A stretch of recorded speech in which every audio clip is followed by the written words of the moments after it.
What's going on, everybody? Welcome back to Steelers Rewind. I am in Palm Trees. I'm in Palm Beach here for the NFL owners meetings. Just got done talking with Mike Tomlin for about 30 minutes. Sat down with the local Pittsburgh media. Let's talk about what we learned. So he did talk about Aaron Rodgers, specifically that the Steelers have multiple irons in the fire, right? It's not just Rodgers. They're scouting the draft prospects. There's other veterans. There is Joe Flacco and Carson Wentz out there. But right now, the Aaron Rodgers pieces of info we got did confirm the meeting. Said that went really well. It was more so about getting to know him, the intimate details of what he wants, kind of what he's looking for from the Pittsburgh Steelers, should they want him and land him. There is no definitive timeline. He said the Steelers have not approached the deadline. They have not set a deadline for Aaron Rodgers. Whenever he decides, they're fine with it. I guess the deadline he did give was probably training camp. That's what it sounded like. He said that is then when it becomes kind of a hindrance if you are the Pittsburgh Steelers. So I don't think that they are worried about Aaron Rodgers' timeline. I think they're fine with it. But he did acknowledge they are looking at the NFL draft for quarterbacks. Also acknowledged how confident they are in Mason Rudolph, who did come back on a 2-year deal, of course. He said they're completely fine with it if Mason Rudolph has to start at quarterback this year. That's why they brought him back. They like him. They like his familiarity. He's a high-character football player. And so it's possible that Mason Rudolph is the starting quarterback for the Pittsburgh Steelers this year. From the draft point of view, didn't really get an indication that they would take a first-round quarterback. Seemed more like middle-round guys. They were specifically talking about the pro days they went to see Milroe, Howard, Ewers, Leonard, those guys that they were at to see their quarterbacks. Now let's go off the quarterback situation. Let's talk about running back. Mike Tomlin did say this is a uniquely deep running back draft. We've talked about that multiple times. He also said that this team is very confident in what Jaylen Warren and Kenny Gainwell bring to the table. Gainwell is going to have a chance to earn that starting kick return job. He will battle with Cordero Patterson for it.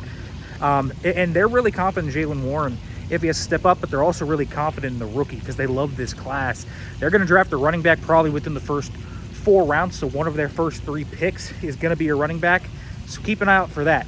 I also thought this was kind of interesting about the wide receiver position. Obviously, very excited to have DK Metcalf on the team, but didn't really seem like they are very urgent to trade George Pickens. If that's what you thought and were wondering, I don't think they're very urgent to do that. Now, listen, are they going to extend George? I don't think so. But Mike Tomlin basically said that George Pickens, really talented player. They love his skill set with DK Metcalf. They think it's complementary. They don't think it's too similar. He said DK is a big dude. George is a tall guy. It's a little different. And I kind of understand what he means by that. So I thought that was interesting. Placed a lot of expectations on Beanie Bishop and Brandon Echols. I thought this was interesting. Just kind of how much he is really, really impressed by his slot corners. They like Brandon Echols. They like Beanie Bishop.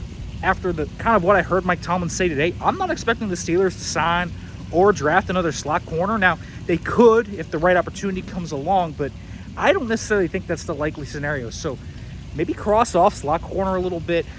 Said that this is a big year for Broderick Jones and Roman Wilson. Those 2 guys have to have big years for the Steelers, and Mike Tomlin did acknowledge that they are expecting big years out of both those guys, especially Roman Wilson. He's going to have the weight of a 2-year player, not a rookie, placed on him. So that is something to keep an eye on if you are looking at the wide receiver room. And then the last thing I kind of want to touch on, the Steelers really, really seem to love this defensive line class.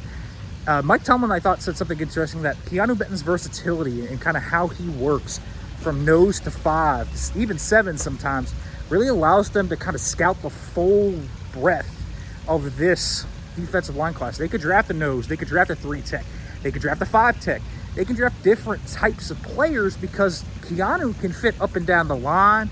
And so I don't know where they're going to play Keanu in base defense, but certainly they're open to moving him, and they're open to also keeping him at nose. So whichever way the draft goes, I think they're fine with wherever they put Keanu Benton. All right, folks, wanted to come on here, give you guys an update. We'll talk to Mike Tomlin tomorrow. We'll talk with Omar Khan tomorrow down here.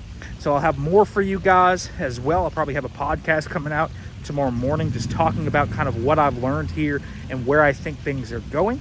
Make sure to like, comment, subscribe, turn on the notification bell for more.